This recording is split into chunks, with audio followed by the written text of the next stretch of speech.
Welcome back into the Sports Source. This segment of our show brought to you by Southeast Termite and Pest Control. From homes to businesses, from termite prevention and eradication to mosquito control to bed bug removal.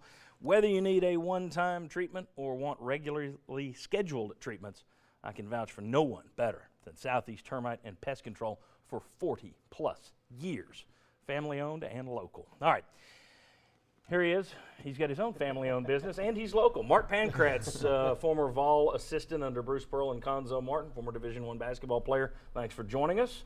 I want to start. We're going to be very quick in this segment. Tennessee blows out Mississippi State 91-74 yesterday.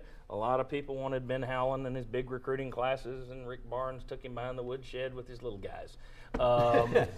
And Howland bragged on him. He said this is the smallest team in America, but they're so wide it doesn't matter. I thought that was an interesting quote last night. What won the game for Tennessee?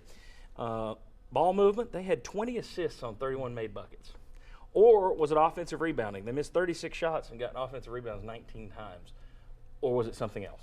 Well, I think the ball movement and passing it to our own team was a big part because the lack of turnovers. We didn't turn the basketball over, which Mississippi State, they don't have an inside presence. They were going to flourish if we turned the ball over and they could get easy baskets. We took care of the basketball. Our point guards had 10 assists and only 1 turnover. That's a big difference. I don't want to minimize what Schofield and Lou Evans and Grant Williams did because they were a big part of it. But I think it was we took care of the basketball was the difference. All right, Kentucky is up next. Number 5, Kentucky, 17-2 overall. But De'Aaron Fox hurt his ankle yesterday, left in a walking boot, may not be a part of it. They'll just put another. They're like shark's teeth at Kentucky. And you wanted to mention something about that, about the talent they get and how they procure that talent at Kentucky. Well, the biggest thing that's been impressive now is the way that they recruit. Look, Calipari is selling the NBA. He's not selling necessarily what Kentucky is. You say you come here for a year. This is your minor league. I mean, he's got a kid that's a 5-star kid sitting out that just graduated high school early just so he can come practice against these other future pros to get better. And so he's just created that. He's now recruiting kids that not only are really talented, but fit the personality. They want to improve. They want to be coached. He's got that reputation now, which is a whole different level than when you're at some of these other schools. You're recruiting 5-star kids, and you're going to deal with some of the personality issues.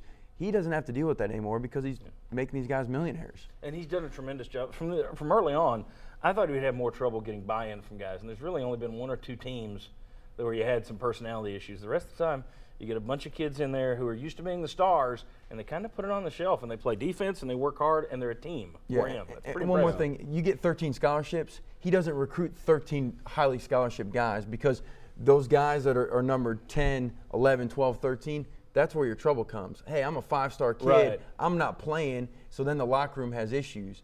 He recruits the guys that are going to play for him, and there's not the same locker room issues. All right, very quickly for everyone here, since Calipari arrived at Kentucky, and I want to you get the easy job. Later in the show, you're going to give us the game plan for Tennessee to beat Kentucky. But I do want to say, you got Kentucky it's almost like the Rupp days where Kentucky's here and the rest of the league's here. I know everybody wants to win championships, yada, yada, yada. I'm going to be called a quitter or whatever. But legitimate question here. If you were in the SEC, is there one set of standards for the other 13 schools and one for Kentucky? Or is it fair to compare the other 13 schools to Kentucky? Thoughts, and we'll come back to you to let you finish. Should there be 2 sets of standards, or no, there's still just it's one fair set of standards. Become NCAA selection time, it's Kentucky and just maybe 1 or 2 others. So it really is. It's like Alabama in football. You got one program and everybody else. The topic with a lot of the broadcasters that who's in the SEC can beat Kentucky.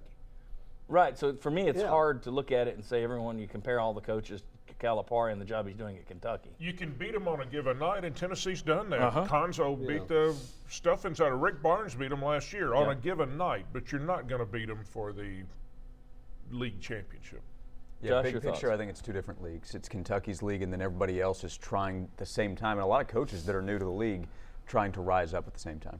No coaches would ever say that to a team. But, Mark, your thoughts on two standards or no? The regular season, it's all Kentucky, but the beauty of college basketball is what March Madness is, and you've got that NCAA tournament. So, like Florida, you can still go win a couple national championships because you get good enough talent to be successful. But the league is Kentucky's. And you might want to point out, though, that Florida won those national championships before Calipari got to Kentucky. So And with it's- Billy Donovan as the coach. It's changed now that Calipari's up there, but we'll talk about how Tennessee can beat Kentucky. Well, I'll make Mark talk about that a little bit later in the show. Coming up next, we've still got recruiting news to come. We've got some information from Jalen Hurd, Alvin Kamara, but also 3 slots filled on Butch Jones' coaching staff. We'll discuss those moves and see who likes them, who doesn't. Come on back on the Sports Source.